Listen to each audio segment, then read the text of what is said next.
Danas pričam s najboljom logopedicom u Hrvatskoj i nakon što preslušate podcast, slobodno me razuvjerite. Moja današnja gošća je savršen primjer toga kako bi mi svi trebali pristupiti svom poslu ili pozivu. Razgovor je tekao odlično i baš se vidi entuzijazam s kojim radi i odgovornost koja je prisutna u njezinom pristupu. Ona je s Petrom od početka i velika nam ju je čast poznavati. Ajmo u fotelje.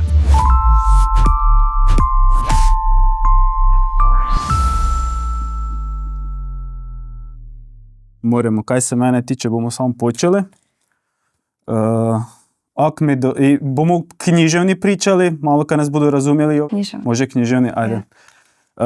Ja bi za početak, evo Lucija, pročitao jedan kratki uvod sam napisao, ako može, da te ljudi upoznaju.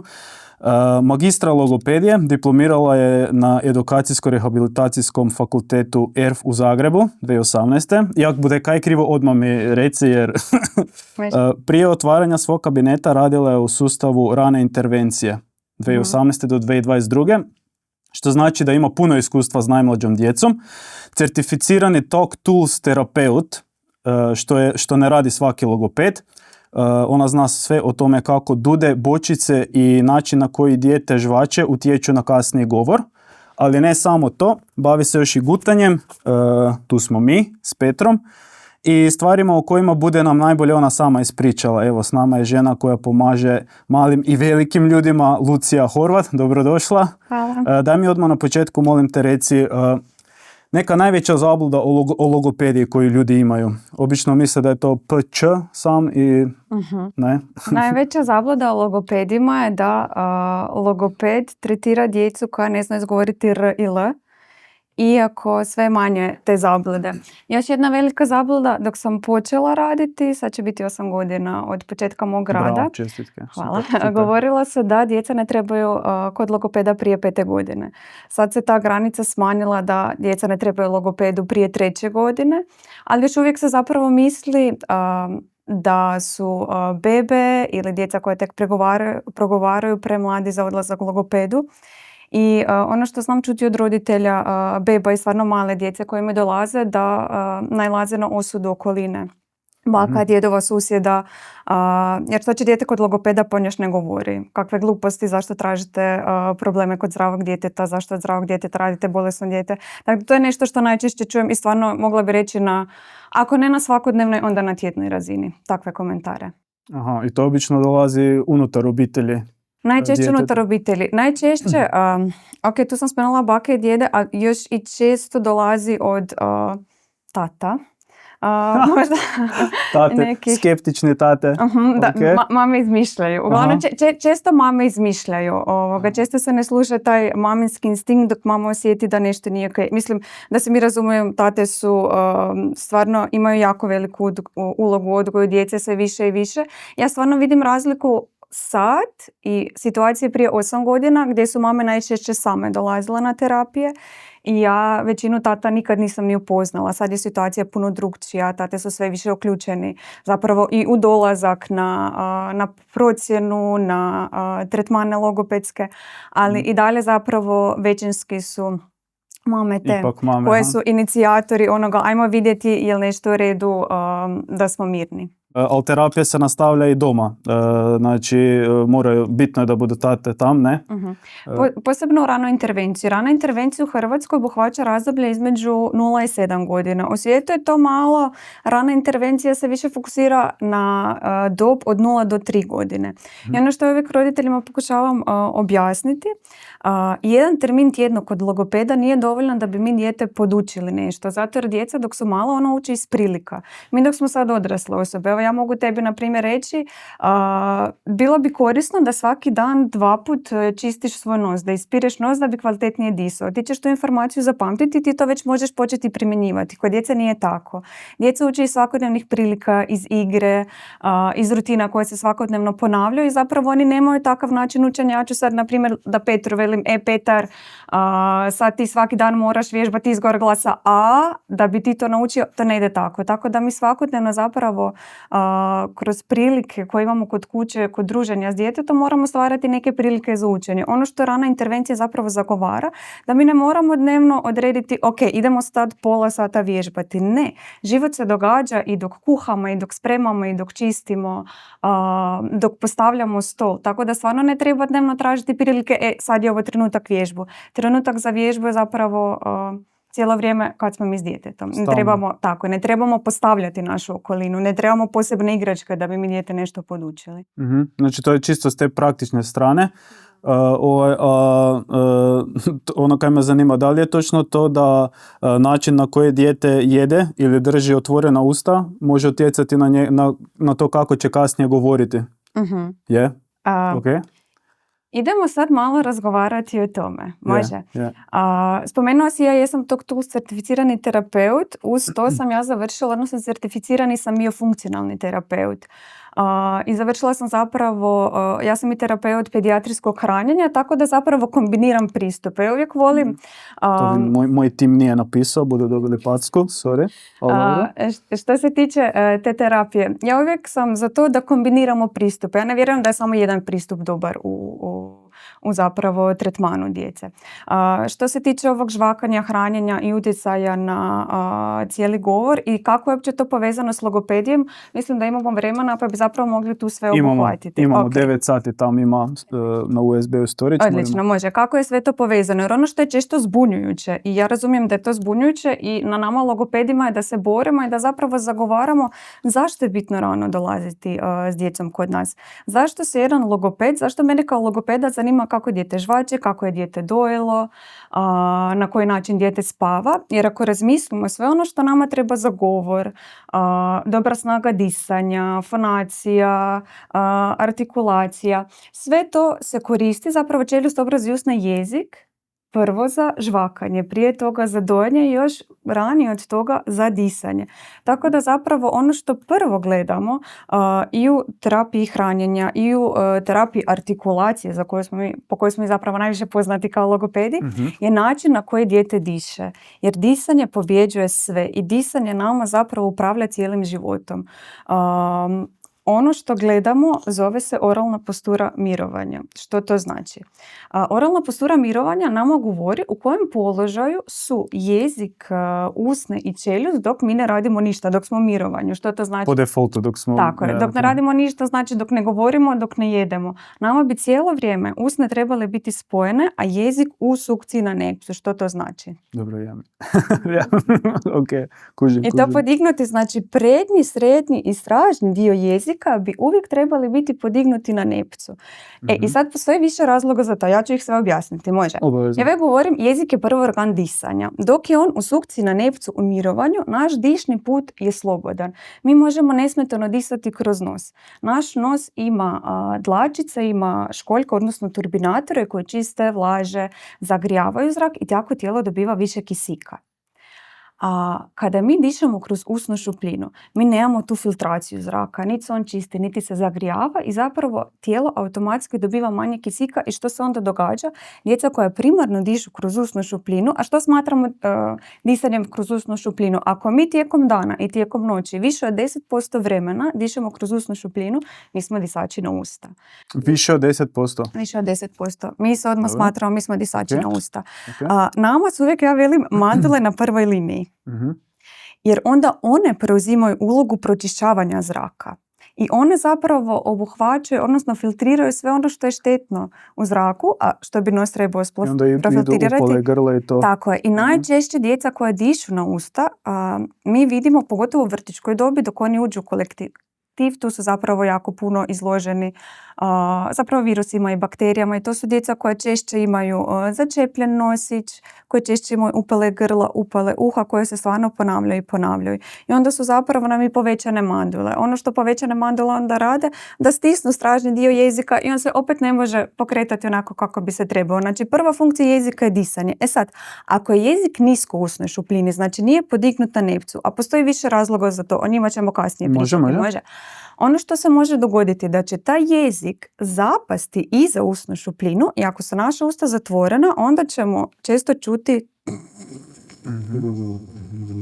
hrkanje ili čujno disanje. Čim mi čujemo disanje, znači da je dišni put negdje začepljen. Znači da je negdje blokiran i mi moramo naći uzrok toga, jer disanje uvijek treba biti tiho. E sad, ako su nam usta zatvorena, jezik nam padne iza, mi čujemo povremeno hrkanje, čujno disanje, mi nekako moramo osloboditi svoj dišni put i ono što se onda događa je da otvaramo usta, da bi se jezik mogao spustiti dolje i prema naprijed i da bi naš dišni put bio slobodan. Tako da mi ćemo uvijek tražiti put disanju i zato je prvo, prije nego što krenemo bilo kakvu terapiju, potrebno vidjeti na koji način to dijete diše. Ako je dišni put blokiran, naš jezik će se zadržati prema dolje. Ako se on ne može zadržati u sukciji i onda mi možemo vježbati jezik koliko želimo. Ako nos nije prohodan, mi zapravo tu radimo Sizifov posao. Jer prvo moramo osloboditi dišni put. Znači to je prva uloga jezika. Ponekad je jezik preslab i on se ne može održati na nepcu. Druga stvar, zašto nam jezik treba biti na nepcu? Jezik je naš prirođeni, odnosno prirodni ekspanzor, odnosno proširivač nepca. Što to znači? Mišići su ti koji će oblikovati kost, odnosno meka tkiva su ta koja će oblikovati naša tvrda tkiva. Mi dok se rodimo, naše kosti još nisu onako oformljene, čvrste, spojene, tako ni naše kosti nepca. Naša nepca, ako pogledamo, je krov usne šupljine, a pod nosne šupljine i ono se sastoji ovako od dvije kosti koje se spajaju po sredini. Te kosti još nisu spojene, ta fontanelica nije spojena dok se mi rodimo i one su još dosta mekane i pogotovo u prvih 8 godina, mislim čak i do tineđerstva, te kosti su dosta mekane i mi puno lakše onda možemo proširiti naše nepce nego sad u odrasloj dobi dok su naše kosti čvrste, mi ga možemo samo trgati ako ga želimo proširiti. E sad, dok smo mi mali, ako nam je jezik podignut u sukciji na nepcu, taj jezik daje pritisak tim kostima od ispod. Zrak koji udišemo kroz nos daje pritisak nepcu s gornje strane i što ćemo mi onda dobiti? Mi ćemo dobiti lijepo, široko, plosnato nepce. Ako imamo široko, plosnato nepce, imamo dovoljno mjesta u usnoj šupljini i u nosnoj šupljini i automatski imamo lijepu, široku gornju čeljust koja pomaže onda oblikovati i donju čeljust i imamo dosta mjesta za sve zubiće. Imamo dosta mjesta za jezik. Jer mi uvijek govorimo, nepce je ko parking, ko garaža za jezik. Ako je ono previsoko, preusko, jezik se tamo neće moći zadržati i naravno da će onda biti na dnu usne šupljine. E sad, ono što se dogodi ako je jezik iz bilo kojeg razloga slab i primarno na dnu usne šupljine ili ako samo je podignut vrh jezika, to nam isto nema dovoljno snage da bi zadržalo nepce, tako da se lijepo oblikuje. Ono što će se dogoditi, mišići obraza imaju svoju snagu, oni će nam pritisnuti nepce, ako dišemo kroz usta, taj zrak nam pomaže isto da pogura nepce prema gore, mi ćemo dobiti povišeno nepce. Čim mi imamo povišeno nepce, dobivamo više mjesta u usnoj šupljini, manje mjesta u nosnoj šupljini. Opet nam je teže disati kroz nos. Automatski dobivamo i užu čeljust. Ako imamo užu čeljust, imamo natrpanije zubiće. I to je onda zapravo neki krug koji se vrti. Često kod starije djece i kod odraslih, kada imamo visoka nepca, nailazimo i na devijacije septuma. Zašto? Jer kako se nepca ovako spaju po sredini, iznad njega nam je nosna kost, odnosno septum. Čim imamo povišeno nepce, a te kosti se nekamo moraju pogurati. I opet nam je teže disati kroz nos. Tako da zapravo jezik nam diktira kraniofacijalni razvoj. Tako je. I zapravo uvijek govorim kod odraslih osoba. Nama je lice mapa koju mi moramo znati čitati. Dok vidimo oblik nečijeg lica, dok ja vidim kao mi je funkcionalni terapeut, ja već pretpostavljam što se to dogodilo, odnosno što se događa unutar. Naprimjer, dok vidite moje lice, ja imam usko lice, ja imam visoko nepce, ja sam većinu života disala kroz usta. Iako sam logoped, znači ne mora značiti da će to narušiti artikulaciju. Ono što je narušilo su obrasci disanja, napetosti u mišićima u kojima ne bi trebalo imati napetosti, migrene, glavobolje i tako dalje. I migrene zbog toga? Da. Dobro. Zbog toga što zapravo ono što je isto jedna zanimljivost, mislim sad malo idemo u detalje, ali ok, nema veze, možemo samo to. detalje. Okay. Još jedna stvar, dok je nama jezik u sukciju na nepcu, ono što se događa u našem tijelu je da mi ulazimo u stanje opuštanja. Zašto je to tako? Naše nepce je puno živčanih završetaka. Na nepsu se nalazi završetak neurotransmitera serotonina. Što to znači? Dok je jezik u kontaktu s nepcem, mi ulazimo u parasimpatički živčani sustav. Imamo znači parasimpatički i simpatički živčani sustav. Dok smo mi u parasimpatikusu, to je faza rest and digest. Okay. Znači, mi se Kužim. možemo opustiti, odmoriti, upasti u duboku REM fazu sna, povezati san. I to često vidimo kod djece koja loše spavaju. Zato ja uvijek kao logoped pitam kako dijete spava dok imamo inicijalnu procjenu. Bude li se oni često preko noći? Dok se probude, jesu li odmorni ili im onako treba vremena da se razbude? Ili kod beba često vidimo teškoće povezivanja faza sna. Znači, taman dok bi trebali upasti u neku dublju fazu sna, se razbudimo, to su oni ciklusi od 30-45 minuta nakon kojeg se dijete probudi, jer zapravo nema kapaciteta umirenja svojeg živčanog sustava. Mi dok nemamo taj kontakt jezik-nepce, mi smo češće u simpatičkom živčanom sustavu, simpatikusu, to je faza fight or flight. Znači, češće smo nervozni, mi vidimo tu djecu najčešće onako i vrtićke dobi koje su onako zvrndava, pa mi je pažnja malo tu, pa mi je pažnja malo tamo. Često ih zapravo zamijenimo za ADHD, za poremećaj pažnje, ali ono što prvo trebamo gledati, ok, ali kako vi dišete? Da li se obrasci disanja i spavanja dobri? Često onda u toj djeci nalazimo vrte se tijekom sna ili su na onoj 3 podpoziciji, to je ono dok smo na koljenima podignuti ili glava zapačena prema van. To su sve zapravo situacije u kojima mi sebi oslobađamo dišni put. Kasnije onda dok smo odrasli najčešće vidimo, dok smo češće u simpatikusu, ok, mi dok smo odrasli mi se znamo iskontrolirati. Ali onda vidimo češće možda nervoze, anksioznost, jer jednostavno naš živčani sustav se mora smiriti. Ako mi to ne možemo... milom ili silom bude se... Tako je. A što se tiče ovih migrena glavobolja, to je isto često povezano i s našim parasimpatikusom i s temporomandibularnim zglobom koji se nalazi. Kak? Temporomandibularni zglob. Sad ćemo objasniti. Okay. Znači, temporomandibularni zglob je zglob u kojem se donja čeljust mandibula spaja s ostatkom lubanja, odnosno tu gdje je temporalna kost. Zato je temporomandibularni zglob. Jer je mandibula jedina pokretna kost u tijelu. Znači, mi možemo otvarati i zatvarati čeljust, ići lijevo, desno, naprijed, natrag. Ok. I sad, taj temporomandibularni zglob. Znači, zglob nikad nije kost na kost. Ok. Nego je tu između njega jedan disk. Da zapravo oblažava. Tako je. Da kost lijepo klizi. I on je u super položaju, odnosno čeljust nam je stabilna kad je jezik u sukciji na nepcu. A zašto nam je to bitno? Da nam je taj disk dobar. Tu nam kreće naš nervus vagus, odnosno naš lutajući živac tijela koji ide i kroz želudac i kroz tijelo, koji nam opet donosi taj osjećaj namirenja. Ugode u tijelu. A ako je, na primjer, naš jezik u niskoj posturi, nisko nad usne šupljine, onda nam je uvijek zglob malo onako ga stišće. Taj zglob.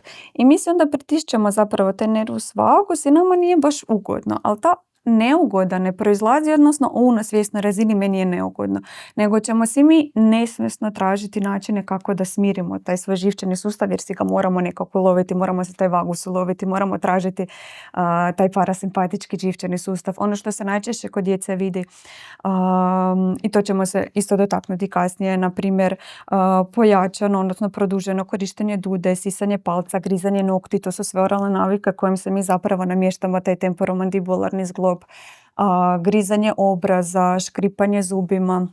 Ono što je meni jako pasalo, kako sam si ja lovila taj temporomandibularni zglob je ovo. Ovaj položaj. I to često vidimo kod djece da smo tu. Jer si onda stavljamo čeljust u stabilnost. Sad, naša čeljust mora biti u stabilnosti da bi jezik bio lijepo mobilan. Sad samo ću se još nadodati, zaboravila sam migrenu spomenuti, onda idemo na stabilnost i mobilnost jer nam je to bitno za govor. Znači dok smo mi cijelo vrijeme u ovom položaju. Naši mandibularni mišići, odnosno to su mišići koji ukreću pokretljivosti naše mandibule, temporalis, masseter, pterygoidi, oni su u napetosti. Mi njih onako držimo napetima ili ako se čeljust pomiče više na jednu stranu ili na drugu stranu. To je korištenje mišića onako kako ih ne bi trebalo koristiti. Ono što dobijamo onda je napetost, a ta napetost onda putuje. I ako probamo, na primjer, žvakati, možeš probati otvarati i zatvarati usta. i probaj dotaknuti ovaj dio iznad uha. Osjetit ćeš svoj temporalis, mišić vakača.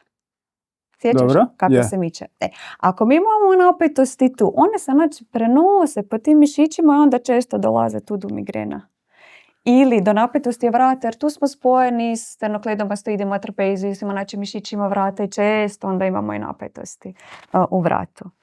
I to opet, tako je, to je krug koji se vrti i to mi opet ne povezujemo, a to bi možda moglo doći od nepravilne oralne posture mirovanja, jer mi imamo zapravo postura tijela, znači imamo čeljust, imamo kukove, imamo noge koji nas drže u ravnini i ono što često vidimo, odnosno, ja bi se čak usudila reći i uvijek, ako mi nemamo dobru oralnu posturu mirovanja, koji jezik nije ovdje, mi često nemamo ni dobru posturu tijela.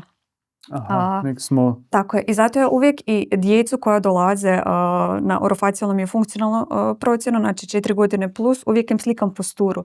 Ja ne znam što ću ja napraviti s tom posturom, ali znam kome proslijediti dalje. Ako, na primjer, je jezik nisko u usnoj šupljini, mi ćemo često vidjeti ovakvu posturu prema dolje, jer se s tim često i otvaramo dišni put. Ja, na primjer, to je to. Ovo je moja prirodna postura, jer ja imam jezik, odnosno imala sam jezik nisko. Ja sam bila u terapiji i još sam uvijek u terapiji gdje se učim zapravo podržati svoj trup kako da on bude čvršći, jer zbog toga što su mišići bili slabi imam skoliozu lordozu. Jer opet kosti su se pomaknule tamo kako je moje mišiću bilo lakše. Opet se tijelo snalazilo. Opet se tijelo snalazi. Ja nikad u životu, a stvarno moram reći nikad, kod ili djeci ili kod odraslih osoba nisam vidjela da bi netko imao dobru tjelesnu posturu, a u ustima smo užasni, ili u ustima smo savršeni, a tijelo mi je tu. Jer tijelo je jedno i meni je to jako bitno. Znači, mi moramo gledati kako ono što se događa na ustima utječe na ono što se događa na tijelu i kako ono što se događa na tijelu utječe ono što se događa u ustima. Da. Jer, ja se bavim ovim tu dijelom, ali moram gledati što mi ostatak tijela govori, da ja mogu onda proslijediti dijete kod nekoga drugoga. Jer dijete, mislim, isto kao i Petar, znači, on nije samo kod mene, samo na logopedskoj terapiji. On ima i više terapija i mi svi radimo zapravo za dobrobit njega kao jedinke. A ne idemo mu samo, ne znam, ojačati mišiće jezika i sad ćemo sve popraviti. Ne, moramo pogledati cijelo tijelo. I sad, govorila sam o stabilnosti i mobilnosti za govor. Zašto nam je ta čeljust tako bitna? Zašto nam je disocijacija pokreta tako bitna? Sad ću objasniti što to znači. Može. Disocijacija pokreta znači da se čeljust, usna i jezik mogu micati neovisno jedni od drugima. Što to znači? Ako ja otvorim usta, moj jezik mora ići naprijed, natrag, gore, dolje, lijevo, desno. Bez da se miče čeljust.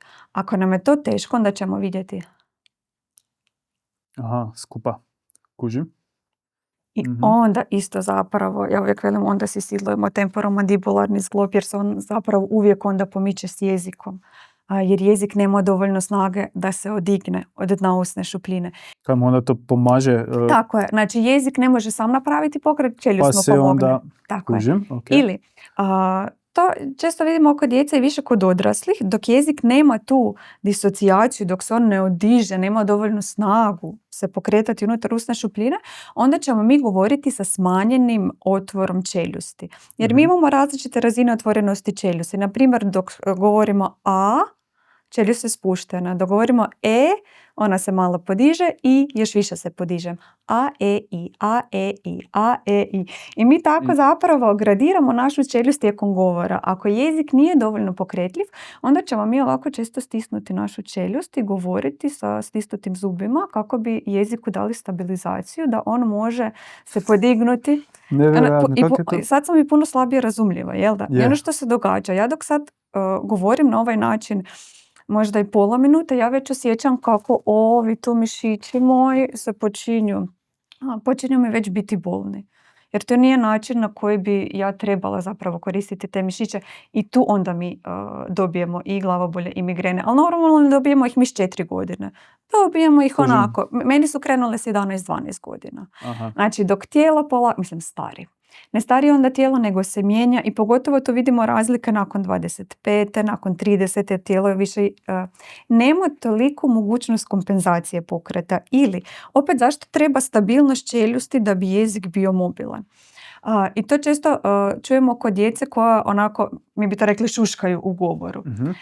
Ja ću sad demonstrirati. Ako moja čeljuš nije stabilna, ti ćeš čuti kako sam ja počela sad govoriti onako šuškavo. Moj jezik sad bježi, teže mi izgovarati i glasove R i L, iako je moj jezik sad snažan. Ali nema čeljust koja bi ga podržala. Da on bude stabilan. Tako i oni koji fučkaju isto. To je to. Tako je. Tu jezik nema dovoljnu mogućnost za napraviti i podignuti se u žlijeb, odnosno podizanje lateralnih strana jezika.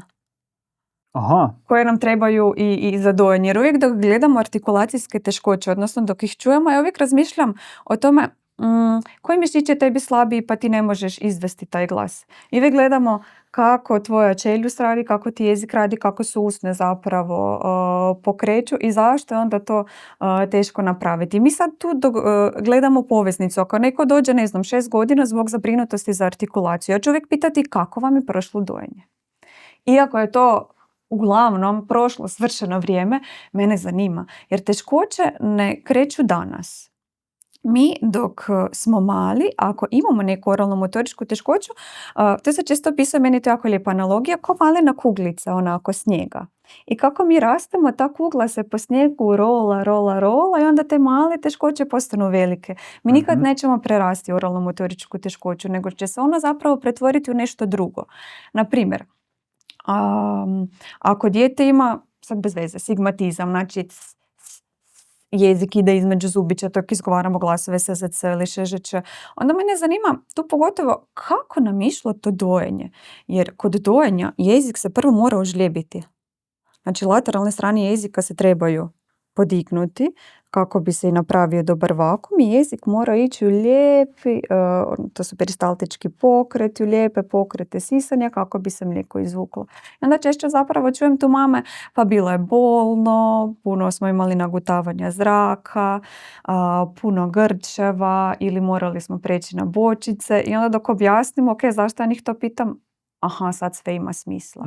Tako da stvarno nama teškoće, ako ih imamo danas dok smo stariji, uglavnom počinju u jako ranoj dobi, samo ih moramo znati promatrati i gledati. Ono što je opet bitno kod žvakanja i kod gutanja, ako mi nemamo dobru artikulaciju, odnosno izgovor, ja jako često onda kod djece vidim krive obrasce žvakanja i krive obrasce gutanja. Jer je za sve to zaslužan zapravo jezik. Aha, kužim.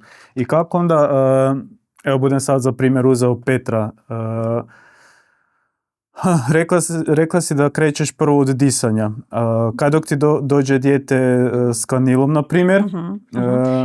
Da. Kako idemo od početka? To me zanima. Ja se sjećam, mislim, Petar je onako slučaj... Da, inače slučaj... s Petrom smo od početka kod Lucije. Ja bi sad malo našu povijest ispričala, ako može. Jer ovo je bio apsolutno. Nekako... znači, mi uvijek to imamo iznimke od pravila. Ja se sjećam prvog poziva dok me Mateja zvala. Onda sam još uvijek imala svoj broj mobitela dostupan, sad nemam vremena, neko sve obavljam preko maila, ali i ona je meni ispričala kratku situaciju o čemu se radi. Mislim da je Petar onda imao 5 ili 6 mjeseci. Nemam pojma, dobili smo ga baš doma, štruca kruha. Ali ona je mene zvala prije nego je uopće izašao iz bolnice. Aha, ok. Tako je. Okay. I ona je meni sve to ispričala.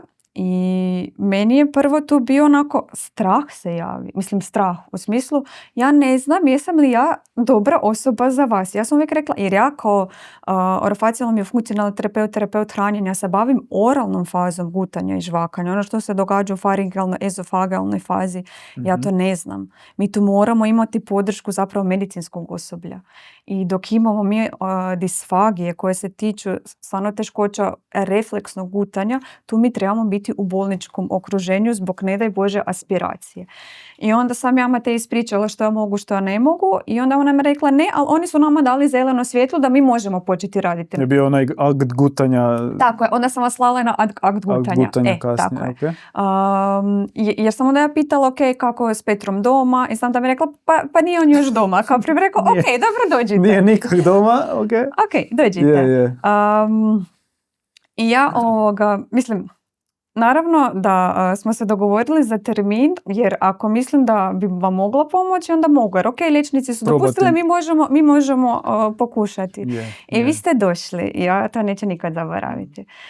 Petar je bio u nosiljci, onak mala beba. Znači, on je bio mjesecima, mislim dobro, o tome ćeš sigurno i već jesi govori, puno ćeš govoriti, on je mjesecima bio bez svoje obitelji, na aparatima, sa sondom i normalno da su prematurusi dosta osjetljivi, da moramo mi polagano ići s njima. Ja nikad neću djetetu prvo ući usta. Znači, prvo ću gledati kako ti reagiraš dok ti ja primim nožice, ručice, trbuh. Mi dok smo došli do Petrovog lica, ja sam ga tu dotaknula, on je povraćao. Je, točno se, ko da je jučer bilo. Znači, čim sam ga tu dotaknula, on je povraćao. Zbog čega? Kaj je to? Ja vjerujem da je to baš bila i pojačana senzorička njegova osjetljivost. Okay. Jer ga nisu ga u bolnici ne, oralno poticali nikak. Jer, ne.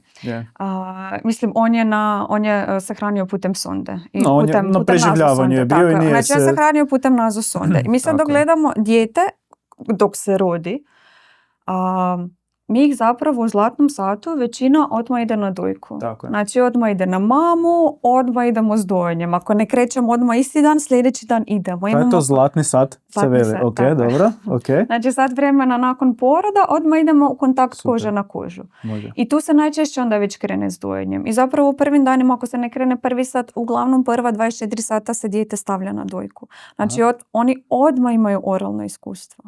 Yeah. Ok. Petar to nije imao. Znači, njegov početak je bio jako težak. On nije imao oralnog iskustva nikakvog. I obično taj gag refleks, taj faringalni refleks povraćanja nam je puno osjetljiviji dok smo mi mali. Zašto? Jer jezik još nije dovoljno pokretljiv. Ono što mi možemo dok smo mali, naš zapravo u prva 3 mjeseca vode refleksije. Jezik ima protruzijske pokrete, znači pokrete prema naprijed koje nam omogućavaju sisanje.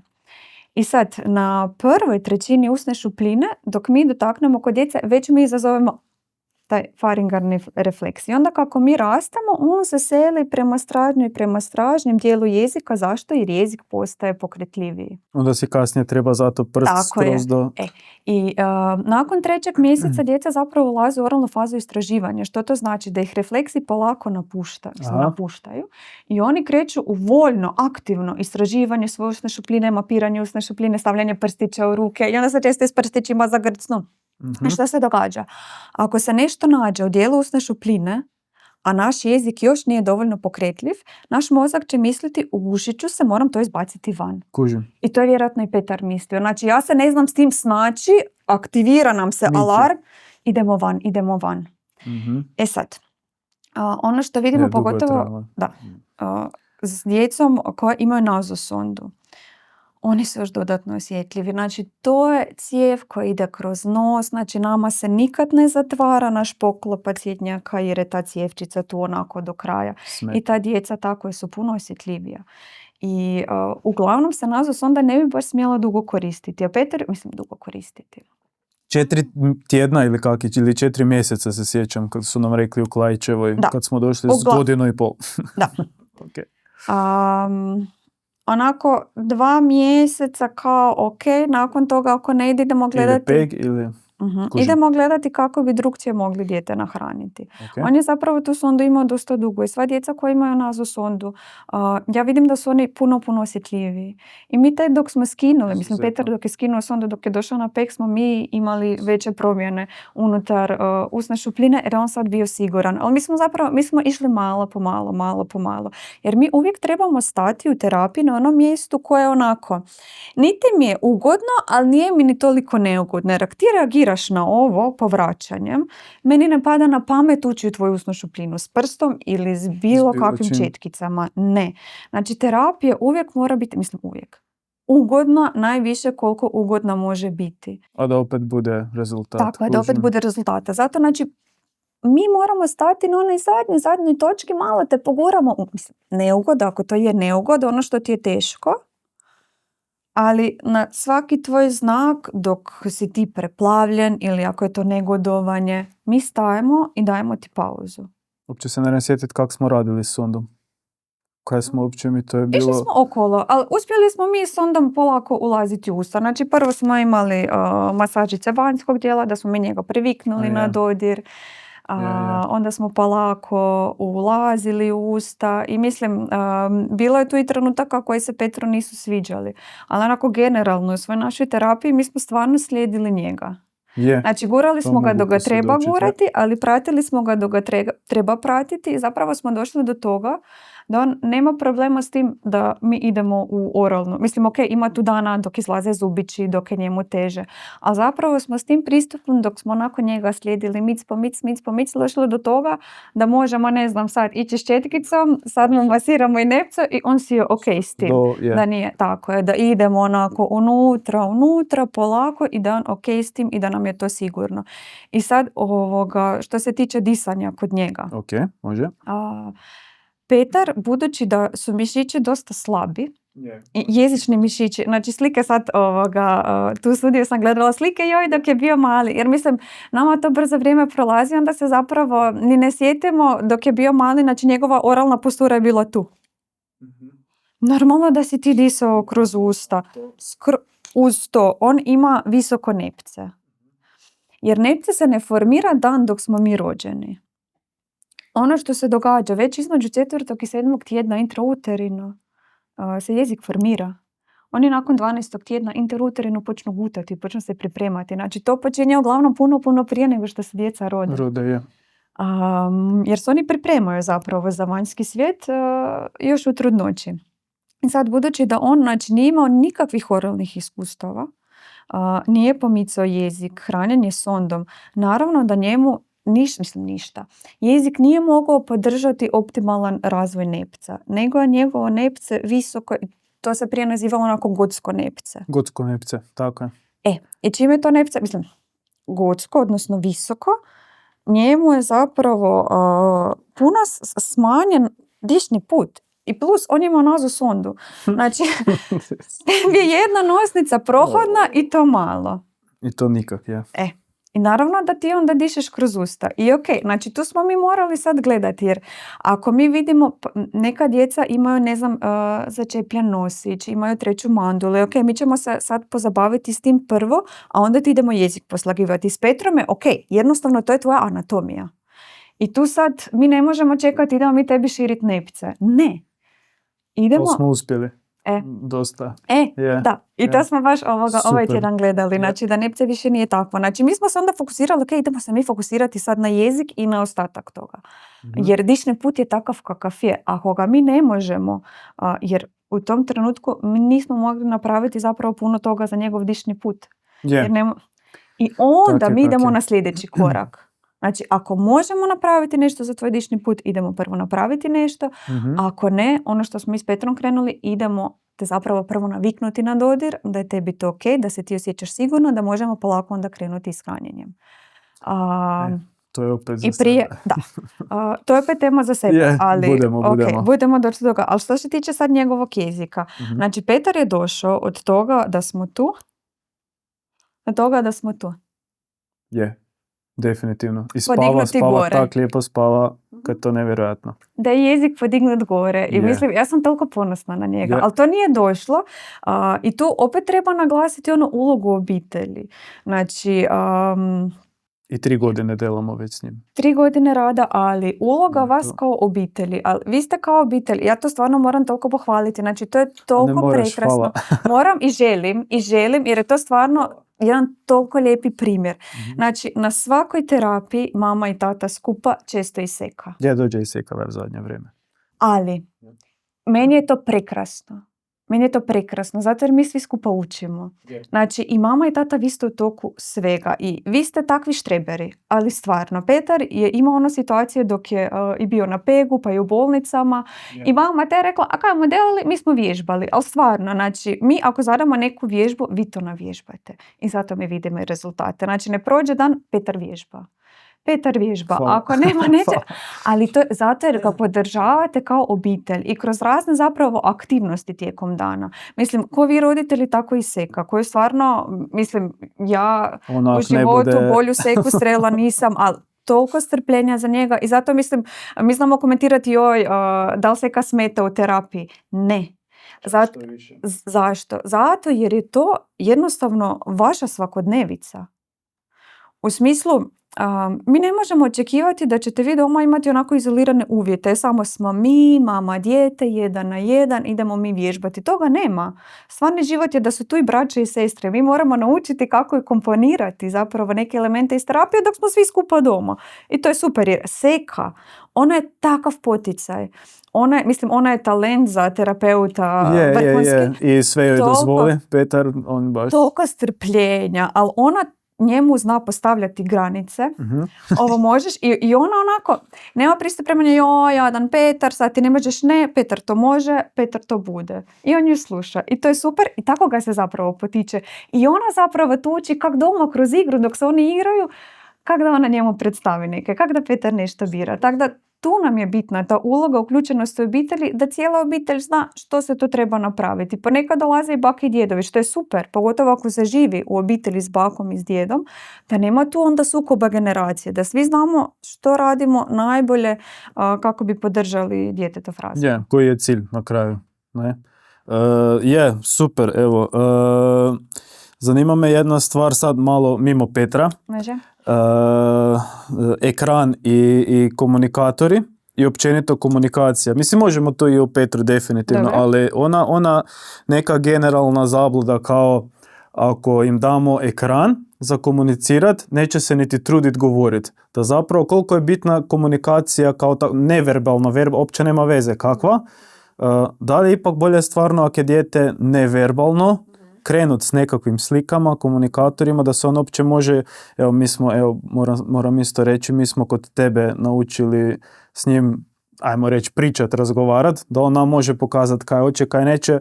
Na kraju pameti nam ne bi bilo da su to tako banalne stvari, jednostavno, već ga sad znamo mi po pogledu, može, ne može, ovo ono, ali i govorili smo o skeptičnim tatama, ne, kad sad u zadnje vrijeme dosta vježbamo sa slikama. Razumijevanje.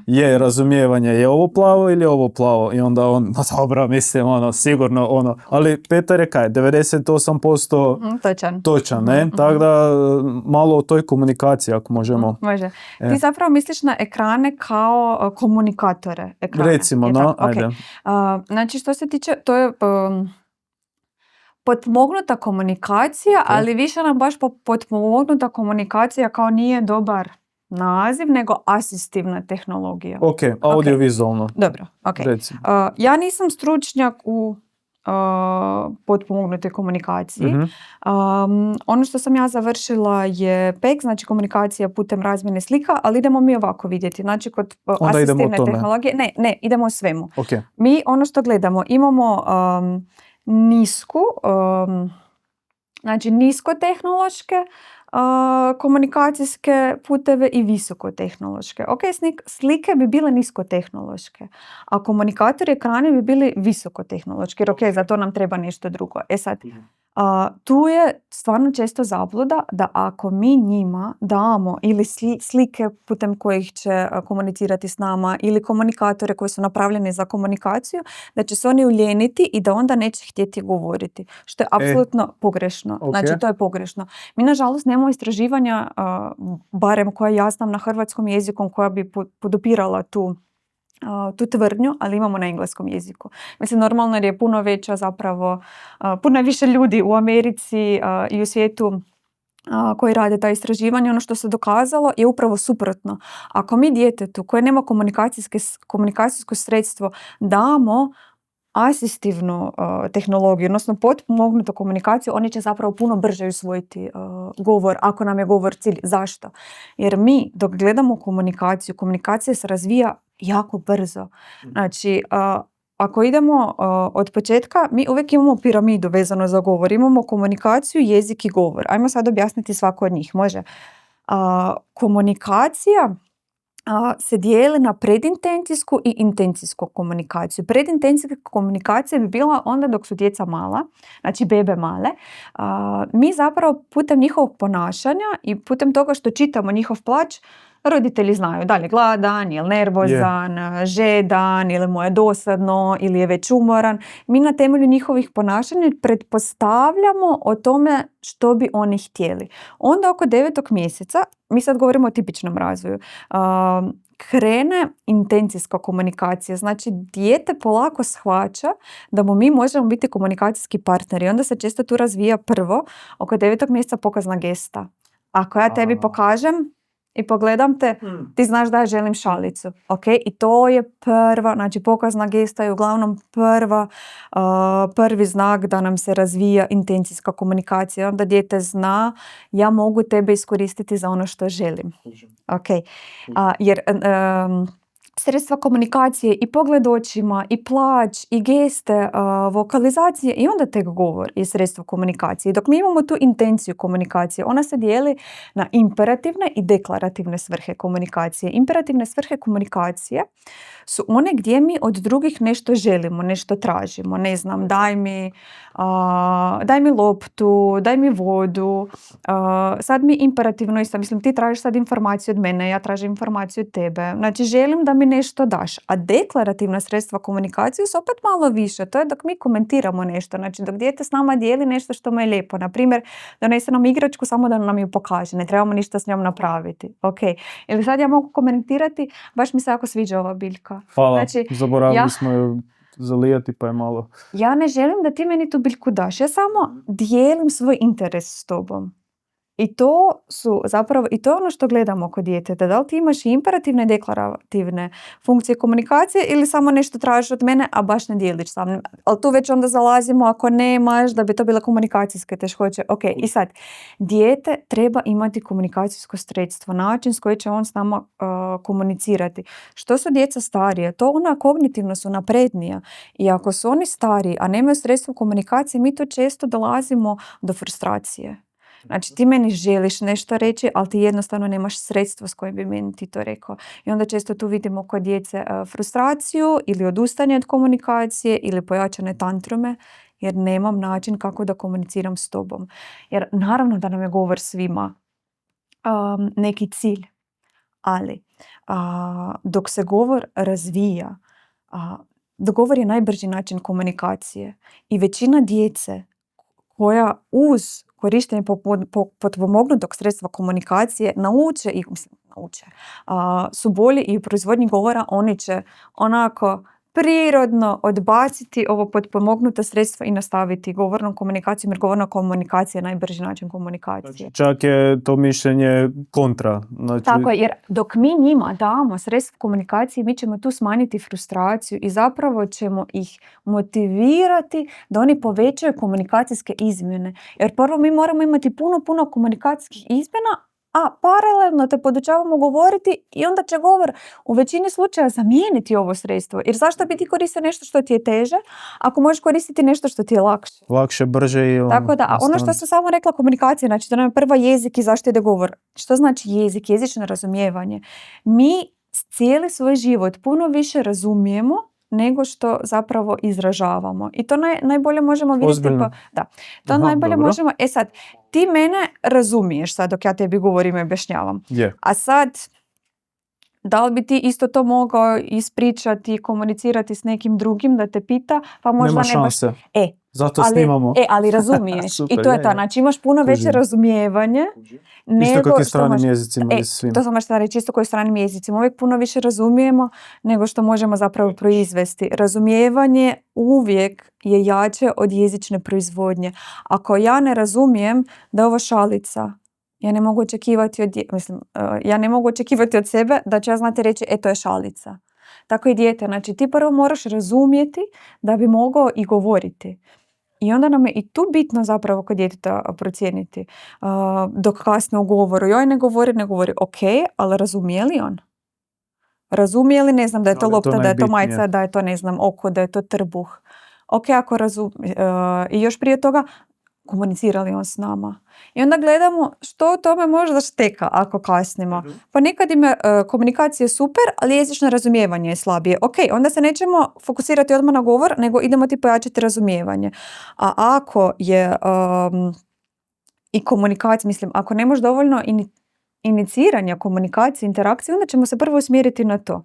I to je ono zapravo što mi s Petrom sad radimo. Znači, mi sad punimo, mislim, njegov rječnik, njegovo jezično razumijevanje dok tražimo najbolji način zapravo sredstva potpomognuta za komunikaciju koje bi on mogao koristiti s nama. Čisto da mu održavamo, tako je, da mu održavamo i da ga kognitivno tu izazivamo. Jer to je ono što govore, Petar je jako pametno dijete. On je toliko motiviran, on toliko brzo shvaća stvari, on toliko promišlja o stvarima i mi njega sad trebamo izazivati s tim. I prvo smo počeli, ok, da vidimo razumijevanje klasično, ne znam, da li znaš da je ovo, ne znam, auto, da je ovo kocka, super znaš. Nema šanse i onda pokaže. Aha, nema šanse, pogodio je. A ipak, slučajno, predobro pogađaš. I onda, ok, idemo vidjeti da li ti razumiješ funkciju predmeta. Ga pitamo, Petar, daj mi pokažeš čim pišemo. Aha. Da li ti znaš da je to, ne znam, bojica, olovka, ili ćeš mi pokazati loptu? On kuži, ili ne znam, u čemu se vozimo, on zna da je to auto. Je, zato je meni dosta bitno to da imamo terapeute, jer ipak vele najbolje pozna svoje dijete roditelj, a očito baš i ne, treba nekad malo i pomoć. Ne, baš opet se ja vraćam na to da sam bio skeptičan s početka i govorio pa to je slučajno, pa to je ali stvarno onak... ti ga vidiš opet na drugačiji način i znaš što moraš tražiti. I zato je meni to super. Ne? I roditelj najbolje pozna svoje dijete u smislu znaš kako se dijete osjeća, znaš čitati njegove potrebe, ono što on želi. A ja ga gledam, mislim, terapeutskim očima. I to isto ljudi, mislim, ja još nemam djece, ali moje kolegice koje imaju svoju djecu uvijek vele, nije isto biti mama i nije isto biti terapeut. Ona svoje djecu nikad ne mogu gledati terapeutskim očima. Jer jednostavno to su drugčije uloge. Jer ja sad tu gledam, ok, svoje područje, kakav si mi ti komunikacijski. I ja sam uvijek tvrdila, on razumije, on nas razumije zašto. Jer mi djecu vidimo, zapravo mi možemo vidjeti kognitivni status dijete i jezično razumijevanje prema načinu na koji se oni igraju. Aha. Igra nam je... jako lijepi prozor u viđenje djetetovih mogućnosti. Jer sad, ako gledamo Petra, znači, on za svaku igračku koju mi njemu ponudimo, on će pokazati interes. Znači, mi stvarno se ne moramo popesti na trepavice da mi Petra zabavili. Yeah. I to je super. On stvarno pokazuje interes, ali pokazuje interes za sve. I on će tražiti način. Znači, baš onak vidi se koliko on razmišlja kako da on u svoje motoričke mogućnosti pokrene igračku onako kako bi trebao. Ali koliko tu kognitivnog kapaciteta on mora imati i razumijevanja što se događa, kako se događa. Ako mi njemu pokažemo jednom, on to zna. I on će se zapravo potruditi i tako je za svaku igračku. On će se potruditi i on će se znati kako snaći s tim. I prema tome zapravo onda smo se i dogovorili, ajmo mu jačati rječnik, odnosno razumijevanje. Jer ako ovo znaš, nema šanse. Nema šanse da ne razumiješ ništa što ti se govori, a razumiješ i razumiješ puno. I pokazuješ da razumiješ. I pokazuje da razumije puno. Jer ono što smo govorili, ok, on je pogodio, to nam je neka interna fora, ali malo predobro pogađa. Nema veze ako dijete nekad pogriješi. Stvarno nema veze. I on, ako ne znamo, 10 pokušaja pogriješi 2 put, 3 put, nema veze. Nekad ti namjerno prkosi, ne? To smo isto pričali. Tako je. On je 3-godišnjak, 3,5-godišnjak. Ajmo. I on ima fore ko i svako tipično dijete. Ali stvarno, i onda je to njemu i fora, pa malo, i onda čeka našu reakciju. I to je isto ta dob gdje djeca pokušavaju malo nas kao zeznuti. Jer on stvarno ide iz znanja i onda čeka kako ćemo mi, i tu mi samo postavljamo granice. U smislu, mi njemu ne popuštamo. Dok radimo. Naravno, mi to sve napravimo kroz igru. Ali ima nešto što trebamo napraviti i tu ćemo onda malo ga stisnuti u smislu samo zato što ti imaš određenih teškoća ne znači da ja tebi moram popuštati. To sam isto htio. I to smo isto razgovarali koliko je bitno jer često se ulovimo u tu mrežu. I stvarno to vidim onako kroz godine, pogotovo bake i dede. Opasno je razmaziti dijete koje... opasno. Svako dijete je opasno razmaziti, a pogotovo dijete koje ima nekakve teškoće u razvoju. Zašto? Jer nama onak, jadan, pa zakaj bi mu još ovo sad... tako je, mučimo ga, pa zašto mučite dijete, pa ovo, pa ono, pa njemu je teško. A zapravo mi dok i pogledamo njegove terapije, mislim, mi se stvarno igramo, nama je ugodno. Nije to Petar vrišti, užas je, a mi ga moraš. Ne. Znači, tebi trebaju iste granice kakve bi trebale svakom djetetu, jer djeca će pokušavati. I to sva djeca. Znači, oni nas uvijek testiraju. Dokud mi idemo. I djeca točno znaju s kim mogu prijeći određenu granicu. Mislim, ne znam, ko kako popušta. I onda često i bake i dede, ne govorimo sad ružno o bakama i dedama, ali mislim, ok, bake i dede jesu za razmaziti, ali oni često, zašto ga sad toliko očekujemo od njega, pa daj pusti ga, pa daj mu, ali on može sam. Zašto napraviti za njega nešto što on može sam?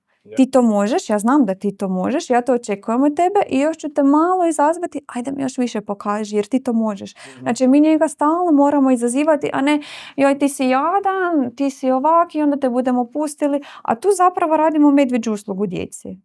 Tu baš radimo medvjeđu uslugu djeci. Ako radimo nešto umjesto njih, pogotovo djeci s teškoćama. Sve je to ok, ja znam da je i teško i to smo isto razgovarali, znači on je u terapijama gotovo svaki dan. I normalno da mu je veliki dio djetinjstva oduzeti. I mi ćemo i prihvatiti da se njemu nekad ne da. Neki dan ćemo se cijeli dan igrati sam. I to je tako ok, i na terapiji ćemo ga isto nekad pustiti. I ok, idemo se igrati kak ti želiš. Tako je. Ali opet malo ćemo samo tražiti od tebe. Ne puno, znači nećemo te baš skroz pustiti, ali ćemo taj dan možda smanjiti očekivanje. Jer mislim da kak i mi, nije nam svaki dan baš ono da smo super produktivni. Treba pustiti taj dio, da imaš i djetinjstvo, ali opet ne otići u krajnosti.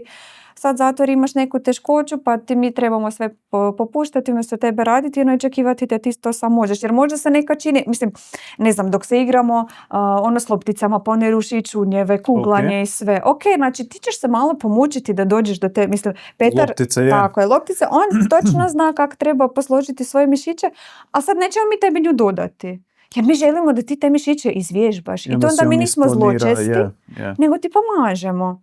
I to je zapravo promjena te percepcije, da mi zapravo radimo u najboljem interesu za tebe, ali opet vjerujemo ti dok ti je preteško i dajemo ti malo i odmora dok ti je teško. Nije da ćemo te stisnuti, drilati i ajmo, ako vidimo da si taj dan baš ili nisi spavao, ili ti bio previše, ili si, ne znam, bio si u Zagrebu, bio si na ovoj terapiji, onoj terapiji, sve je to ok, sve to mi moramo zapravo uzeti u obzir. I što je bitno, da i takve terapije, dok mi imamo malo spori tempo, nekad mu uopće nećemo ulaziti u usta ako mu je to taj dan previše. To nije izgubljena terapija. I to je bitno za znati. To nije izgubljena terapija. Ja dok sam počinjala... Kad je to bilo sad već? 2018. I to mi je uvijek bilo, mi trebamo napraviti na terapiji to i to. I ja sam se jako loše osjećala. To sam baš htio pitati, super. Od mene uopće ne treba. Ako terapija nije išla u smjeru kako sam si ja zamislila.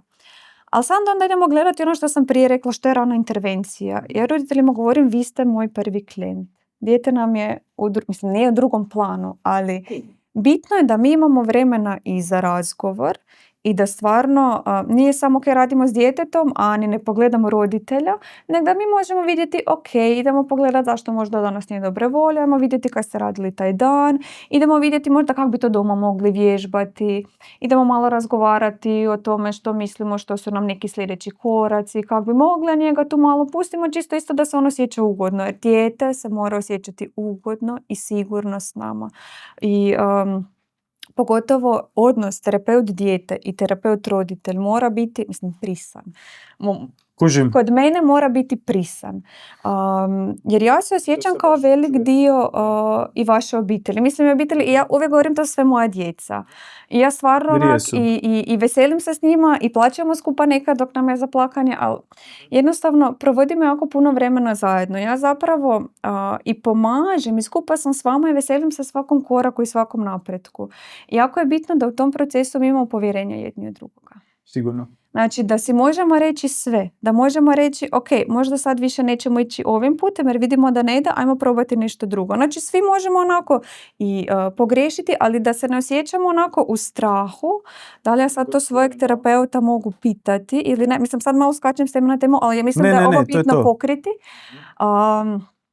I da zapravo se dijete osjeća ugodno i sigurno i da on zna isto ovo kako radimo, ne znam, na oralnom, na tom dijelu kojem mi radimo često.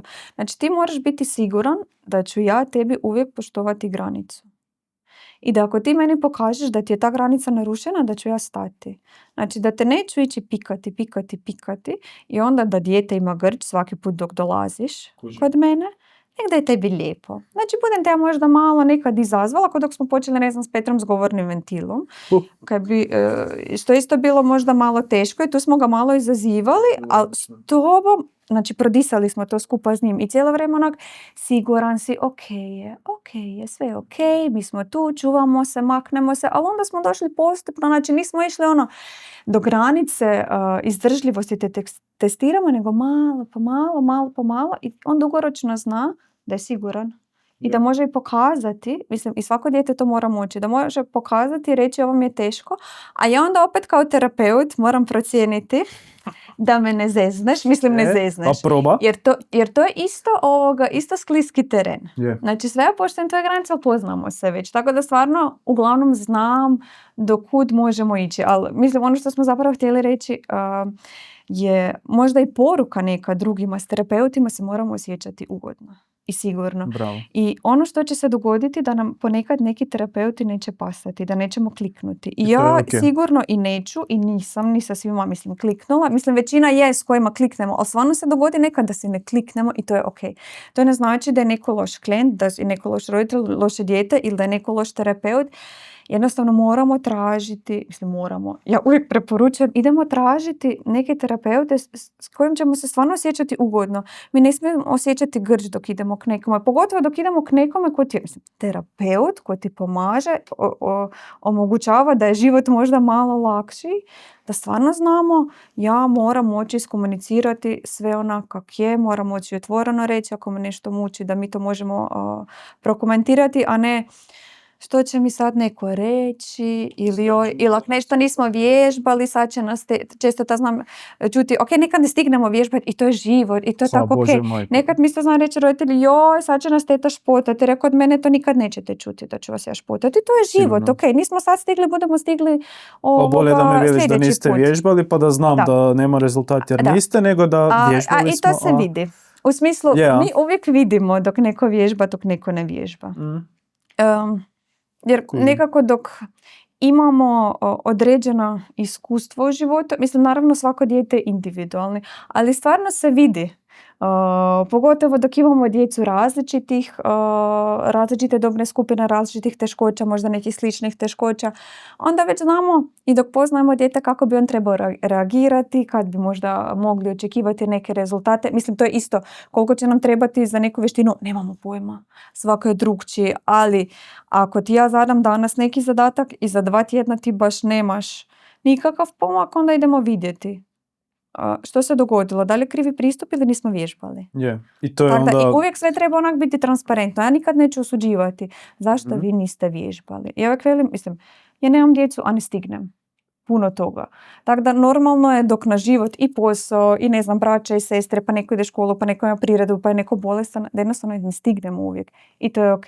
Samo onda to treba iskomunicirati, nismo stigli, ok, budemo sad skupa, nema veze. To sam isto htio pitat, kako pronalaziš strpljenje i taj tvoj pristup, rekla si sve sama, ali napeto je s tom djecom raditi i bude tu i presvlačenja kroz dan i razno raznih incidenata, ne? I možda nekakve ispadi agresije kod neke djece. Kako ostati hladne glave? Da li imaš nekakve procese, alate za to ili je to jednostavno s vremenom dođe? Sve skupa i s vremenom. Baš neki dan sam razgovarala s mamom i tatom, pa kao pitaju, kako je bilo posao, dobro su djeca bila dobra, rekao da, mislim, to je običan naš razgovor. I onda kao me pitaju, pa nekak su ti sad sva djeca dobra, kao više te niko ne istuča. Ja dok sam počela raditi, moj prvi tjedan, ja sam bila istučena, izgrižena, izgrebana. Ja ne znam kad je zadnji put mene neko, napao, nije to bio napad, ali jednostavno ono što se promijenilo od toga, da sam se promijenila ja. Jer sad, mi dok počnemo s radom, jer realno ne znamo baš, znamo teoriju, ne znamo praksu. Tako. I onda si nekak, odnosno ja kao terapeut sam si tražila koji pristup meni najviše odgovara. Jer ima različitih pristupa u terapijama. I svaki terapeut treba tražiti što je za njega najbolje. Ja sam se nekako najviše snašla i najviše mi paše terapija kroz igru. Da nije sad moramo danas to i to. Jer to zapravo je toliko ograničavajuće meni bilo. Ja sam znala noći provoditi, mislim još dan danas sanjam svoje terapije, a sad dobivam dobre ideje za terapiju u snu. Ozbiljno? Da. A nekad sam znala u snu. U snu sam terapeut, da. U snu sam često terapeut, ali znala sam baš onako imati i besane noći jer me mučilo što, kako, zašto. Ako ja danas ovo isplaniram pa nam to neće proći kak treba, što sad, da se sad znam snaći. Ako ne ide ovo, mislim, radimo nekak, ne usput, ne da se ne pripremam za terapiju, ali ja mislim da je prva stvar, i to je bila najveća prekretnica kod mene, da sad tražim prvo povezivanje s djetetom i onda dok se mi skužimo, dok se povežemo, onda ćemo polako graditi terapiju, ciljeve i tako dalje. Da ne bolje. trebamo, ti si sad meni novi klijent. Krećemo u terapiju i odmah idemo. Sad radimo ovo, Ne. Znači ja moram upoznati što je za tebe prihvaćajuće, što nije, koliki su tvoji kapaciteti, ja moram znati kad će tebi biti previše, a mislim to se isto dok se upozna s nekim djetetom, moramo znati kako ne preći tu granicu gdje je njima jer stvarno to zna biti naporno nekad terapije. Tako da sam zapravo puno radila na tome da se povežem s djetetom, da budemo sigurni, ali da znam postaviti granicu. Svaka čast. To mi je bilo jako bitno, da znam postaviti granice, ovo mi je ovo nije. Mislim, i s Petrom mi postavljamo granice. Ja isto znam reći, možeš ti to, čekam te. I dalje je sve Dalje je sve Ali ja nikad nisam stroga. Ja sebe ne smatram strogom osobom, niti ću povisiti ton na dijete. Ali neki zapravo red, odnosno treba se znati ko tu kolo vodi. I sad onda kroz igru često dobijem od njih ono što želim, a oni baš ne skuže što sam ja to dobila. Kužim. Da smo mi sad vježbali, nego su se oni zabavljali, a zapravo smo mi vježbali. I baš mi je drago da si to tak rekla, jer u mom vokabularu strogo uopće ne postoji. Postoji onak kak se radi ili onak kak se ne radi. Jer u odnosu s djetetom mi odrasli nosimo 100% odgovornost za taj odnos. Apsolutno. I znači, naša ponašanja diktiraju tijek našeg odnosa. I dok sam ja to sebi tako posložila, bilo mi je puno lakše. Sad dok smo mi u odnosu odrasli, mi nosimo 50-50% odgovornosti za naš odnos. Kod djeteta ja sam 100% odgovorna za to. I ono što mi isto puno pomoglo, znači nas ponašanja djeteta trigeriraju često u neke naše neprerađene možda emocije. Kako? To je takva katastrofa. I na tome zapravo, ja sam zapravo i više godina radila na tome i na sebi zapravo. S procesuiranjem nekih svojih, nečega osjećaja koji su mene trigerirali kod djeteta i mene često i dječji plać, to nas većinu jako trigerira, mene je to baš znalo onak trigerirati, ja sam se tu osjećala baš onako nemoćno i krivo. Dok dijete plaće zbog nečega, dok je nesuradljivo, da sam sad kriviti se i da sam sad ja nešto krivo napravila, da sam ja odgovorna za to i to me znalo danima mučiti, onako danima nakon terapije. I ono što sam isto znala osjećati je da sam ja sad kriva zbog toga kako se ti možda ponašaš i ja sam se onda zapravo zapalila. U smislu, nisam vjerojatno pokazivala na van da sam živčana, da sam ljuta, ali bila sam i baš me onako to osjećala sam u želucu da me peče, da gori. A mislim, djeca plaću iz različitih razloga. Nije onak da mi plaćamo na terapiju, ali onak ponekad će ti biti previše. To stvarno je minimalno. Stvarno bi rekla trenutno ono i bebe. Mislim, nekad plaćeš pa si umoran pa si cendravi, ok. Super. I dalje nekad lakše raditi bez roditelja, sam s djetetom. Ako situacija naravno dozvoljava, ako ne treba dijete aspirirati, daj malo o tome. Obično dok je onak rana intervencija, ako sad tu govorimo od 0 do 3, od 0 do 4, kod mene je roditelj uvijek prisutan. Od 0 do 3 i 0 do 4, uvijek. Znači tu nema situacija gdje roditelj nije sa mnom u prostoriji. Jer mislim da je jako bitno vidjeti ono što se događa unutar terapije, da se to može prenijeti na doma. Situacija je, sam i sama s djecom. Najčešće s djecom u dobi 5-6 godina. I to dok radimo, ne znam, na jezičnim vještinama, znamo raditi orofacijalnu i funkcionalnu terapiju. I to su uglavnom djeca koja jesu suradljiva. Mi ćemo odraditi, mi ćemo se igrati, ali ono što ćemo napraviti da ćemo uvijek pozvati roditelja 10-15 minuta prije. Prije kraja, da razgovaramo s roditeljima, da pokažem što smo radili i da podučim koja je zadaća za doma. Sad, nekad ta starija djeca, nekad roditelj zna biti distraktor. U smislu pa stalno pogledavam po roditelja, nekad znaju biti onako, sad ću se namjerno glupirati dok je mama tu ili neš, baš znaju malo izvoljevati, ajmo to tako reći. Ja nekad znam biti možda u toj situaciji veći, ajmo to nazvati, autoritet. Jer onda joj tetu sve slušaš.